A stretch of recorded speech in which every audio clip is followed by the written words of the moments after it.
আমি একটা উর্দু বই দেখছি, ওই যে পিছে উর্দু বই একটা, বিড়ালের মতো বাঁচতে চাই না, সিংহের মতো বাঁচতে চাই। মানুষ আশরাফুল মাখলুকাত আল্লাহ বানাইছে, আমরা সিংহ বিড়াল হয়ে যাচ্ছি। 16 বছর জিয়া পরিবারের থেকে মুক্ত করতে শেখ হাসিনা হেলিকপ্টার দিয়ে পালাইছে, সাতরায় পালাবে মাননীয় স্পিকার বলে কি? জিয়া পরিবার মানে বাংলাদেশের গণতন্ত্র। তুম হামসে মোহাব্বত করো, হাম বেওয়াফা নেহি করেঙ্গে।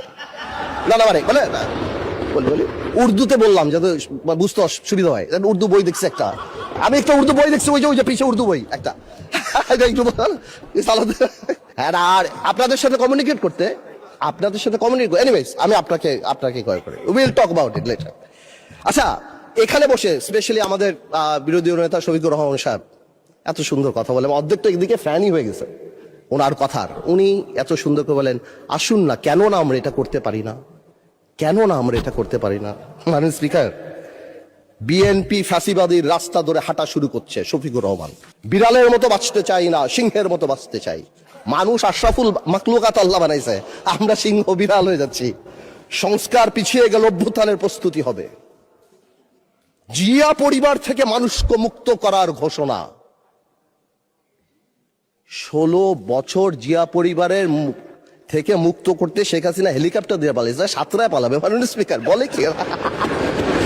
জিয়া পরিবার মানে বাংলাদেশের গণতন্ত্র, জিয়া পরিবার মানে বাংলাদেশের স্বাধীনতার ধারক বাহক। জিয়া পরিবার মানে বাংলাদেশের স্বাধীনতার ধারক বাহক। এখন জিয়া পরিবার মানে গণতন্ত্রের এখন কেন্দ্রবিন্দু। জিয়া পরিবারে আগামী আল্লাহ। আওয়ামী লীগ সরাতে 16 বছর, আপনাদের সরাতে 16 দিন লাগবে না। এইসব কথা বলার পরও যেই আমরা একটু অ্যাটাকে যাই, আসুন আমরা সবাই এক হয়ে যাই। এই ডাবল স্ট্যান্ডার্ড করে লাভ হবে না। আমি বিরোধী দলের নেতাকে সম্মানের সাথে বলতে চাই, আপনি আপনার ঐক্য, আপনার দলে ক্লাস নেন। আপনি বুঝান that he who comes in equity must come with clean hands. আপনি একবার এক কথা বলবেন রাজপথে, গণঅভ্যুত্থান ডাক দিবেন। এই যে নাহিদ ভাই কই আজকে হ্যাপি বার্থডে বললাম, সে দেখি আগে গুলি নাকি আগে খাবে। কে মারবে ভাই তোমার? কেন মারবো? আমরা একসাথে যুদ্ধ করেছি আমরা 2 বছর আগে। why would we do that? এই যে মাইন্ডসেট, এই মাইন্ডসেট দিয়ে আমরা কোনোদিনও কাঙ্ক্ষিত জায়গায় পৌঁছাতে পারবো না। একটু আগে সালাউদ্দিন ভাই তাকায়, একটু আগে আমাদের মাননীয় আমার তো ভয় লাগে ওনারে, একটু আগে আমাদের স্বরাষ্ট্রমন্ত্রী সাহেব উনি বলে গেল জাতি বিভক্ত করা যাবে না। তো জাতি বিভক্ত না করলে মুক্তিযুদ্ধের ইতিহাস কিভাবে শিখাবো? হাওয়ার সাথে যুদ্ধ করছে মুক্তি বাহিনী। জাতি বিভক্ত করা যাবে না, বাংলাদেশকে হিন্দু মুসলমানে ভাগ করা যাবে না। ভবিষ্যৎ হোক নিরাপদ, বিনিয়োগ হোক বিশ্বস্ত, আর আমার পছন্দ সল্ট বে। ওয়েলকাম টু সল্ট বে। আমেরিকা রাশিয়া ভাগ করা যাবে না। কিন্তু মুক্তিযুদ্ধের ইতিহাস যখন বলতে হবে, তখন আমি কার সাথে? আমি হাওয়ার সাথে যুদ্ধ করছি, আমরা রাজাকারের সাথে যুদ্ধ করছি, এবং তাই আমরা এখানে আসছি।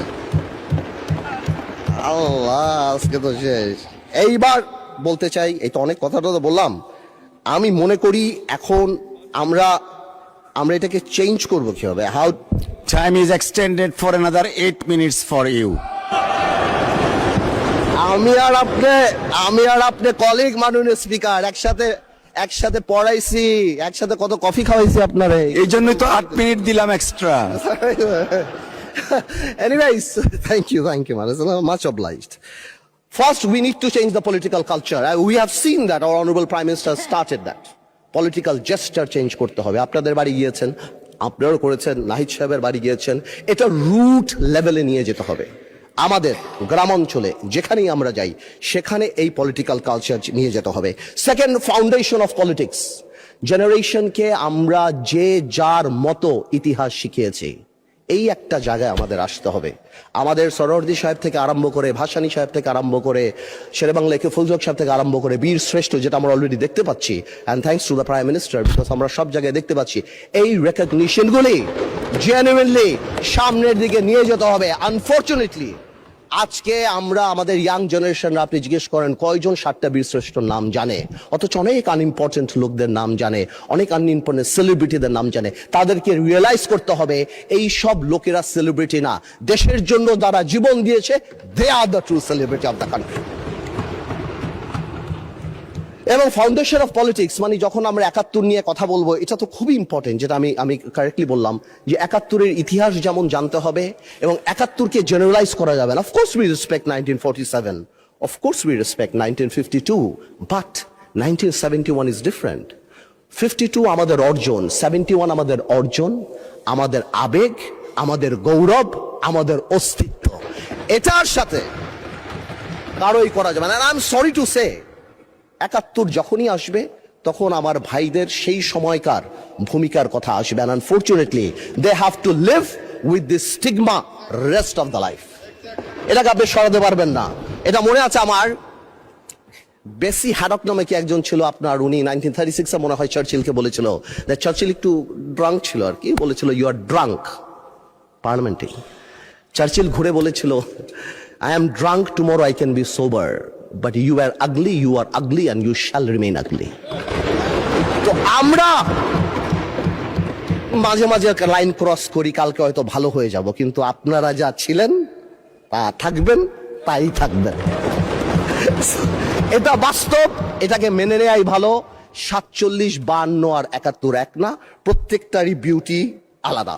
আরেকটা জিনিস ভেরি ইম্পর্টেন্ট, এটা নির্বাচন আগেও মাননীয় প্রধানমন্ত্রী অনেকবার বলেছিল, জনগণ। এটা খুব ইম্পর্টেন্ট।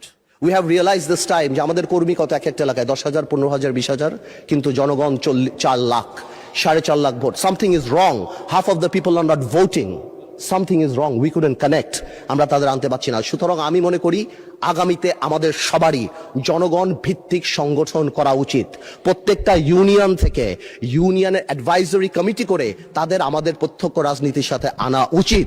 এবং যদি সম্ভব হয়, এটা আমার তরফ থেকে শুধু, আপার হাউস হচ্ছে আমাদের সবচেয়ে বেশি ফরেন কারেন্সি আসে গার্মেন্টস থেকে, বিদেশি থেকে, সেখান থেকেও গার্মেন্টসের বোনদেরকে যদি কোনোভাবে আপার হাউসে রাখা যায় সো দ্যাট তাদের কথা আমরা শুনতে পারি, অথবা প্রবাসী কথায় যদি 2-1 জন রাখা হয়, আমার মনে হয় ডাইরেক্টলি তাদের সাথে আমাদের কানেক্টিভিটিটা হবে। It is just my opinion, আমার বলার জন্য।